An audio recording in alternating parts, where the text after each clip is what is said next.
My name is Edward P. Anderson. I'm a Chief Warrant Officer, and we normally work with the Enterprise, so we were plane guard for Enterprise. If a pilot was down, the destroyers would go over and put a boat over and get them. Anyway, my battle station was right in the plotting room for gunnery. They're called control ordnance technicians at this time. When we went back to somewhere around one of the southern islands, and then went to Pearl after the Yorktown had gotten into town, into Pearl Harbor. And incidentally, the repairs on her took so much, so they had so many welders working on it, that Hawaiian Electric Company had to use a rolling blackout in Honolulu to give them enough power. Because at that time, we pretty well knew that the Japanese fleet was on the way to Midway. And we were in port for at least about 3 days altogether, and then we went to Midway. So we were up there for a day, 2 or 3, I can't remember just how long. It wasn't very long. But I remember the gunnery officer remarking, we've got them surrounded, they're all around us.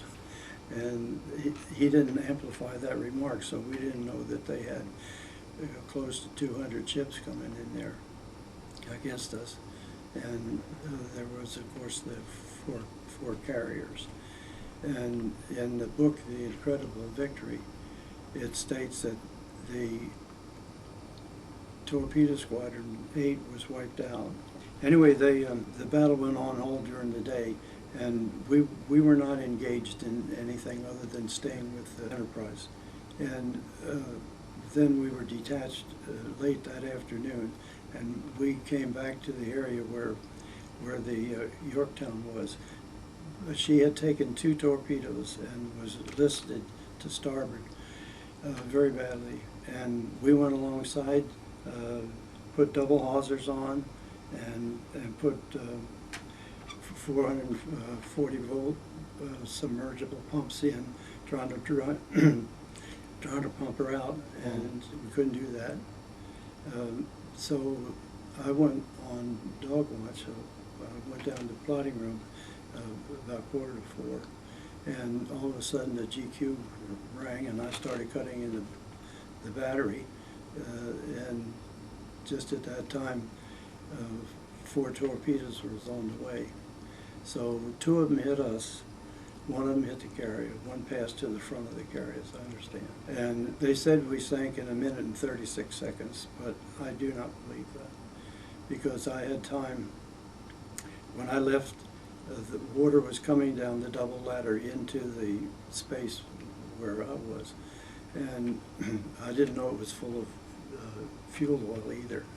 And so anyway, I walked up the double ladder, and I walked all the way aft.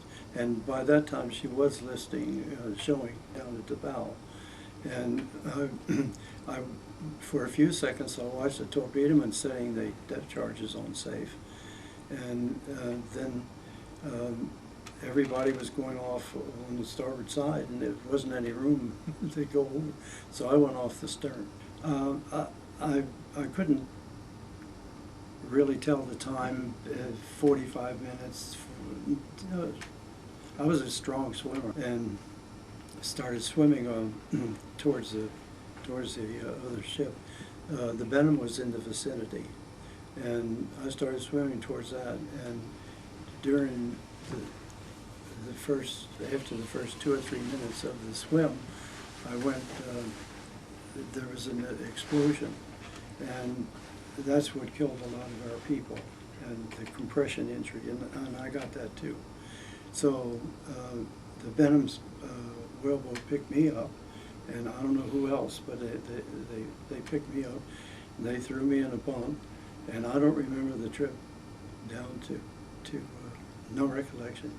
But when they did the triage, they figured I could survive, so they sent me up to a mobile hospital where Tripler Hospital is now. They sent me there, and I stayed in there for a week or so and felt all right.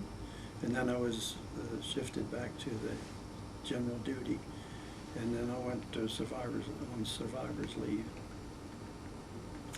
That was that phase.